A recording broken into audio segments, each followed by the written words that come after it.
As Old as Time, Part 1, Happily Ever After. Whether by chance or not, Maurice began to see the pretty girl with the blonde hair everywhere, attending to magical fixes of ordinary things for farmers and shopkeepers, distributing bespelled roses to cure this and that ailment, laughing with friends, spending time at the tavern chatting with Josepha, or more likely, reading a book by herself. He always managed to pick her out of the crowd, though. She didn't always have blonde hair, or green eyes, or that height, or that skin color. It was bewitching. But even more marvelous than that was the way she would chat with other boys, then turn away. Maurice was stunned that they didn't even run after her. His friends began to call him Moon-Eyed. Frederick pestered him to find a nice, normal girl instead, one without powers. Ulrich, on the other hand, encouraged him to actually go up and talk to her, to introduce himself, to let her know that he existed. But it turned out Maurice didn't have to.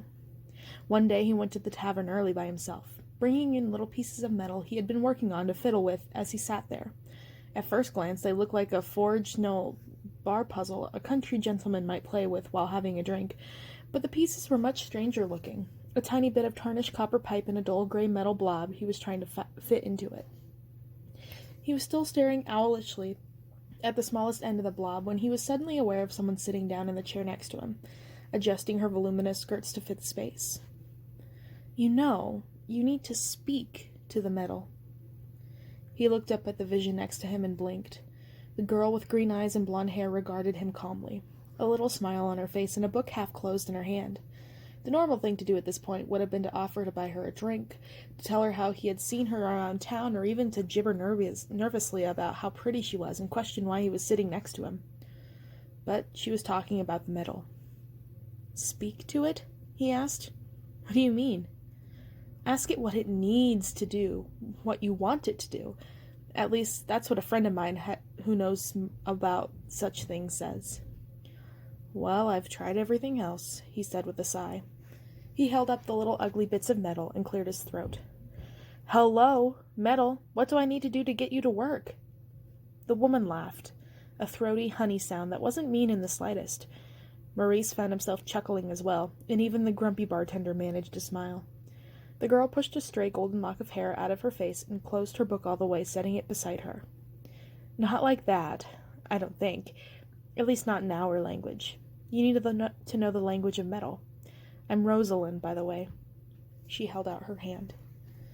Enchante, Maurice said frankly, not bothering to pretend he didn't know it already, but he whispered it at night sometimes just to see how it felt. He took her hand and kissed it. Not my name, of course. Maurice is my name. I've seen you around, she said, indicating the world outside the tavern with the tip of her alder wand. No matter what you're doing, pulling turnips, slaying stones, digging, you're always thinking about something else. Your metal. You're always carrying bits of it, and you're always covered in the soot of a blacksmith. Whatever are you doing? I am trying to develop a useful steam engine, Maurice said, clapping the metal bits down on the bar with each syllable for emphasis. The problem is that, thus far, it's all about someone opening valves and closing valves and drawing up water. They're trying to use them to drain mines over in England and Scotland. A lot of water problems they have over there. But it could do so much more. Instead of pushing and pulling water, you could push and pull a piston, and then, of course, there you are. Of course, the woman said with another smile. There we are. Maurice stared at her for a moment, trying to figure out if she was making fun of him. Then he laughed self-deprecatingly. I don't speak as well as the pictures in my head do. I can't fully... the possibilities.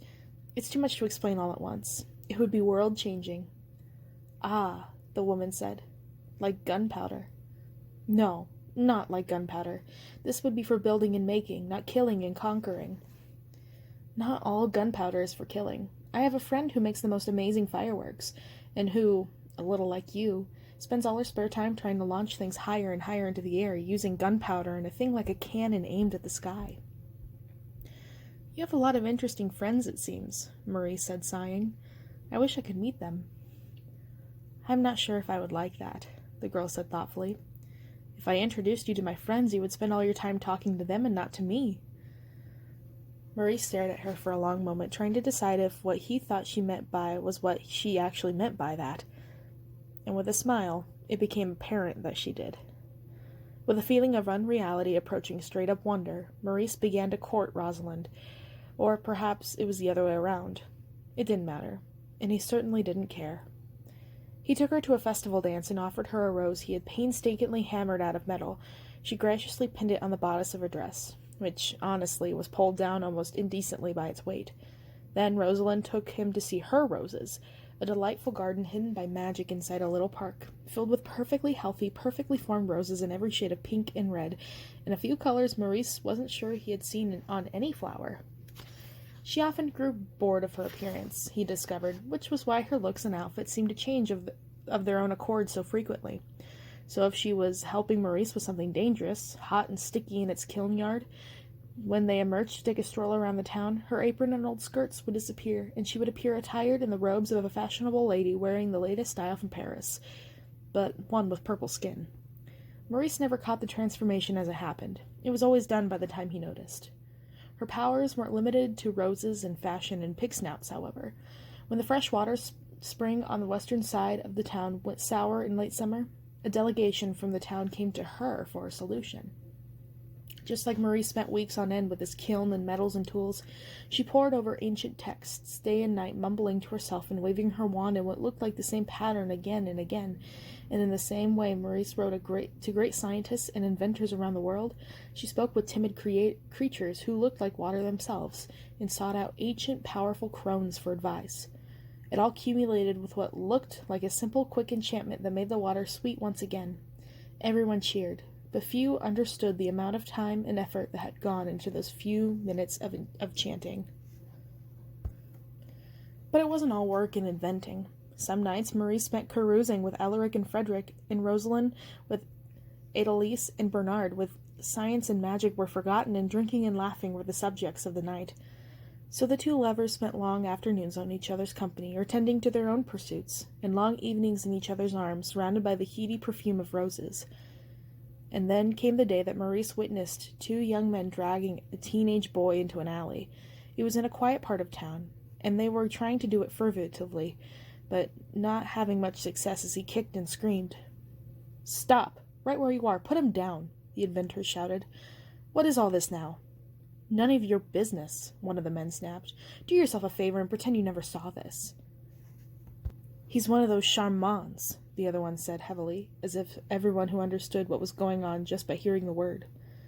"So, since when is that a crime?" Maurice asked, both angry and mystified. It has always been a crime against nature, as you should know already if you are natural, uncorrupted by evil.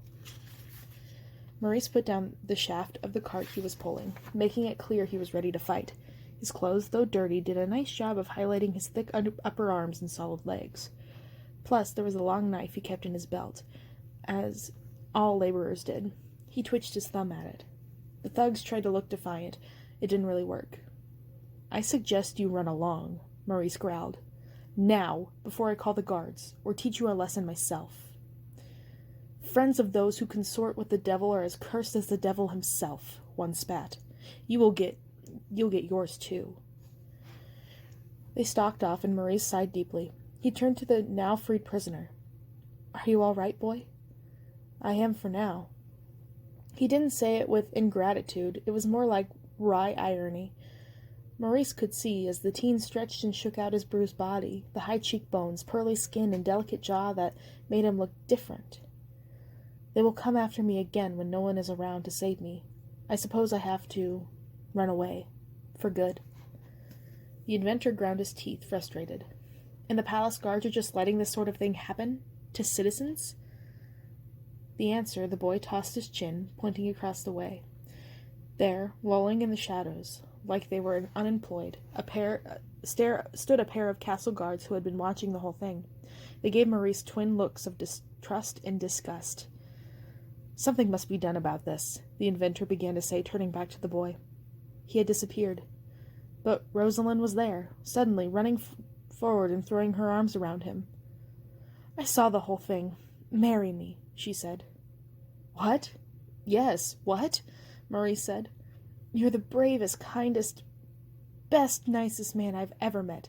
I want to make sure you can't ever leave me, by oath." Well, of course. I mean, I was planning to ask you, Miss. But his words were cut off by a passionate kiss. He only pulled back once to ask one thing that bothered him. You weren't that boy there being beaten up, were you? You weren't testing me, were you? Don't be absurd. I come looking for you, using a find friend spell. I need you in the cart to haul back some rather big packages for me. Oh. Besides, those two hooligans would have been blind, finless fish if they had tried to attack me. Now shut up and kiss me, she added, planting her lips firmly on his again. And so they were married. The wedding night might have been hidden, both by its secret location and protective spells. The attendees might have been a trifle strange. Tiny men who had advice from Maurice on the weddings of metal, long-eared girls with hooves for feet who stampered impatiently for the priest to finish, bespectacled librarians and students, and the heavy-drinking young men Maurice still hung out with. But the party afterwards was as enthusiastic as any the kingdom has ever seen. Except, perhaps, for Frederick, who was not enthusiastic and spent the whole night looking uncomfortable and sour about the presence of so many charmants. But besides his general grumpiness, there was only one real mishap the whole night. A wild boar, enticed by the smell of food, managed to work its way in from the woods and root through quite a bit of the magical rose garden before the drunken guest could contain it. That's an odd thing to happen, Maurice commented. Magic, a tipsy fawn said, pushing her finger up to her nose to make a snout, always comes back on itself. Maurice then remembered the man whose nose Rosalind had changed. His new wife was swearing roundly at the pig in her garden now, not using any magic to shoo it away, he noticed. Wait, that's not him, is it? Maurice asked, alarmed. No, the girl giggled. It's a pig. That's all, but it's all the same. Everything comes back on itself. Love, hate, magic, pig noses. So how it works. That seems reasonable, said Maurice thoughtfully, who might have been a little more in his cups than he appeared at first. What a wonderful place this is, and what an amazing woman I've married, he thought, and what a magnificent wedding, pigs and all.